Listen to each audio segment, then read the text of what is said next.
Dollar নেশা করাছে আমার দিয়ে সব করে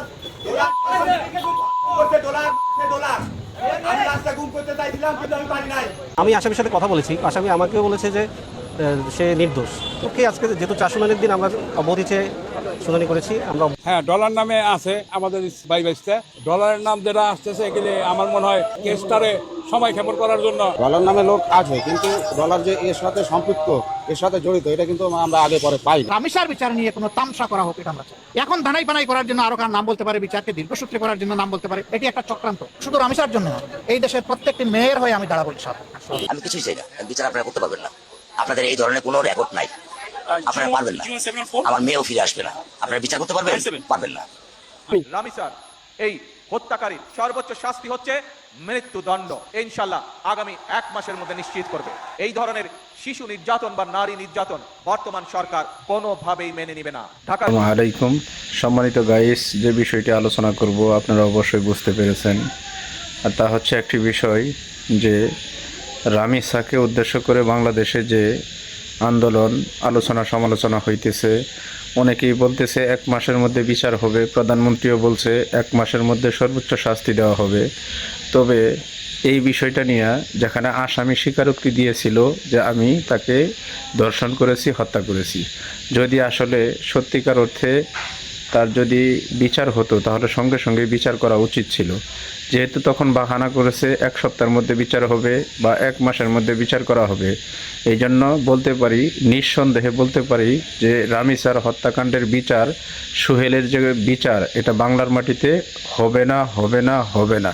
রাগ করলেন? নিঃসন্দেহে বাংলার মাটিতে রামেসা হত্যাকাণ্ডের বিচারটা হবে না। বিভিন্ন বাহানা, বিভিন্ন টাল বাহানা করে এই বিচারটাকে অন্যদিকে ঘুরিয়ে দেওয়া হবে। সম্মানিত দর্শক, যদি বিশ্বাস না হয়ে থাকে, আজকের যে ঘটনা দেখেন, এখানে বলা হইতেছে ডিএনএ টেস্ট করে রামেসাকে যে ধর্ষণ করা হয়েছে এটার কোনো তথ্য মিলেনি। এর মানে কি এই মামলাটাকে অন্যদিকে ঘোরানোর চেষ্টা করা হইতেছে। আর প্রথম দিন যেভাবে সোহেল স্বীকার করেছিল আমি তাকে হত্যা করেছি এবং লাশ ঘুম করার জন্য, লাশ লুকানোর জন্য আমি রামেসার মাথাকে আলাদা করে বালতির ভিতরে রাখছি এবং তাকে টুকরো টুকরো করেছি, যেখানে সে নিজে স্বীকারোক্তি দিয়েছিল।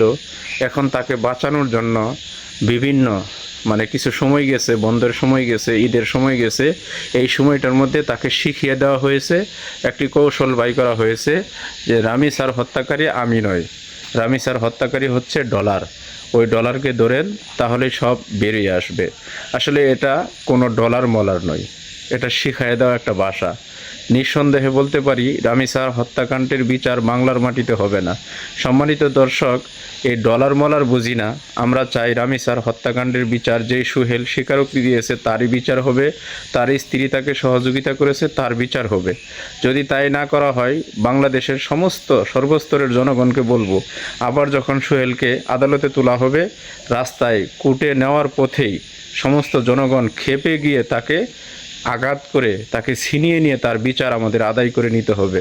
তা না হলে কিন্তু রামেসার হত্যাকাণ্ডের বিচার বাংলার মাটিতে হবে না। রামেসার মতো আমাদের বাংলাদেশে আরও মা বোনকে, অনেক মা বোনকে এরকম ইজ্জত দিতে হবে।